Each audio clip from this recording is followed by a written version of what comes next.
What's up, my friends? It is Stormy the Shark Hunter here, of course, and welcome back to another Fresh from the Theater reaction. Well, guys, today I just returned from seeing The Meg, and what is my initial reaction fresh from the theater?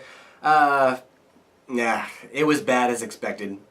I mean, yeah, guys, did you expect me to say anything else? Right? I mean, it was bad as expected. I expected this to be bad going into the movie. It's an epic shark movie, but it looked terrible. It really did. It looked absolutely terrible, and I'm walking out feeling the exact same way. And look, guys, I mean, if you have seen the trailers to this movie, you have seen the movie. Like, it's as you expect it to be. Did you guys expect me to have any other opinion? Seriously, about this movie, it is totally as expected. It is just a big, dumb shark movie. I mean, there are, minor elements that save it. I mean, Jason Statham's story is kind of interesting, and the shark itself obviously saves this movie because there's plenty of epicness and plenty of awesomeness to be had with this movie. But this movie is essentially a B film. I mean, I don't want to say it's a B film because it's not a B film. It's definitely a Hollywood film. But it's just like one step from being a B movie. It's just like one step from being on the Sci-Fi Channel. Like, this would be a perfect movie for the Sci-Fi Channel. And it is one step away from being that bad.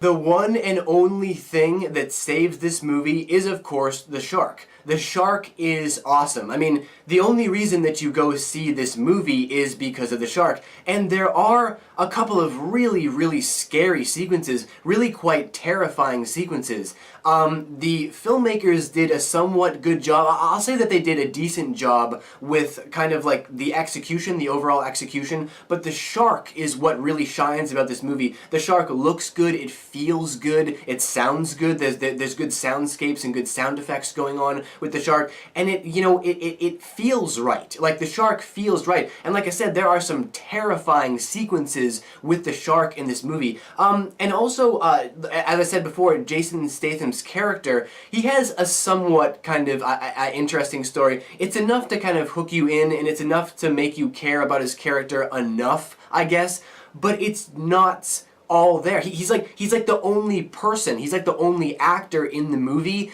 that you care about. Every other actor and actress in the movie is a complete, appropriately for this movie, shark bait. They're shark bait, right? They're just people to be eaten. They're just people to say a line or to have a certain quirk, sure, yeah, whatever the word is.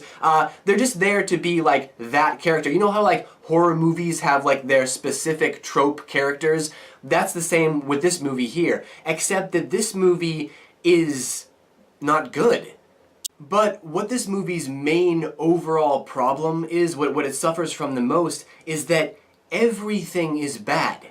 Everything is bad. The acting is bad, the directing is bad, the direction is bad, the story is bad, the execution is okay. You name it. Everything about this movie is bad except for the shark, and I think that they were counting on the shark to sell the entire movie, but it doesn't work, because when you go to movie theaters like I do and you actually turn your brain on, you can't help but tear movies like this apart because, yeah, the shark is great, but everything else is so bad. Everything else completely falls by the side. And honestly, what this movie reminded me of is another recent bad film that I saw, Skyscraper, with The Rock.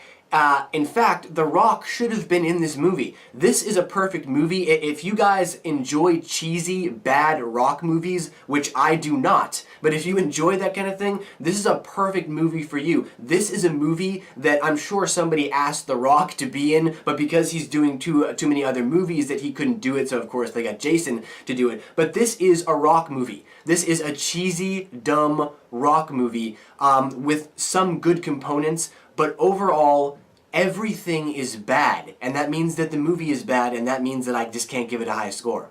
So for an overall score, I'm going to have to go with a abysmal percentage of bam, 30%. Yeah, guys, only 30%, that's all I've got, and that's the exact same score that I gave Skyscraper, because the movies share a lot of similar components, where it's there's a lot of terrifying imagery, right, and a lot of scary stuff to see, but everything else is just garbage. Like, nothing else in the movie is working. The entire movie just drags. You know what I'm saying? The only thing that you're there to see is the shark. And about midway through the movie, you realize that the shark is all they've got. And this movie is just completely lifeless. The movie is not breathing, you know? So 30% is all I've got for this. But like I said, you know, if you like this kind of thing, if you like cheesy, dumb shark movies, grab some popcorn and shove it in your face and go see it in IMAX and have a great time. But as for me, I did not like this movie at all. Well, my friends, that's going to do it for this fresh from the theater reaction to The Meg. Now it's time for you guys to leave all of your thoughts, opinions, and your scores, of course, down below in the great white void. And as always, until next we meet, take care, and now it's time for me to go hunt my own Meg, because I've been trying to convince people for years that they exist. They exist, and I will show you.